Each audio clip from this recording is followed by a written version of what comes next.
حضرت عمر رضی اللہ تعالیٰ عنہ اور حضرت عثمان رضی اللہ تعالیٰ عنہ جب رسول اللہ صلی اللہ علیہ وسلم کے چچا حضرت عباس کے پاس سے گزرتے اور یہ یعنی حضرت عمر عثمان رضی اللہ تعالیٰ عنہ سوار ہوتے تو حضرت عباس کے ادب و احترام میں سواری سے نیچے اتر کر پیدل چلنے لگتے۔ ایک آدمی کا حضرت عباس سے کچھ تنازع ہو گیا جس میں اس نے حضرت عباس کی شان میں کچھ ہلکے الفاظ استعمال کیے۔ اس پر حضرت عثمان رضی اللہ تعالیٰ عنہ نے اس شخص کو تنبیہ کے طور پر مارا۔ کسی نے حضرت عثمان سے اس کو مارنے کی وجہ دریافت کی تو آپ نے فرمایا، رسول اللہ صلی اللہ علیہ وسلم تو اپنے چچا جان کی عزت و تعظیم کریں اور میں ان کی شان میں خفت امیز کلمات کہنے کی اجازت دے دوں، یہ کیسے ہو سکتا ہے؟ پھر فرمایا، جو شخص یہ فعل کرے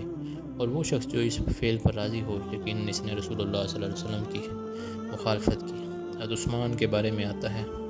کہ وہ حضرات حسنین کریمین کی نہایت عزت اور ان سے بہت محبت کرتے تھے۔ یوم الدار یعنی جس دن حضرت عثمان اپنے گھر میں محصور تھے اور حملہ کے لیے باغیوں نے باہر سے گھر کا احاطہ کر رکھا تھا کہ سنگین موقع پر حضرت حسن بن علی تلوار لٹکائے حضرت عثمان کی حفاظت کے لیے حضرت عثمان کے پاس تھے۔ حضرت عثمان نے باغیوں کی شدت بغاوت کو دیکھتے ہوئے حضرت حسن کی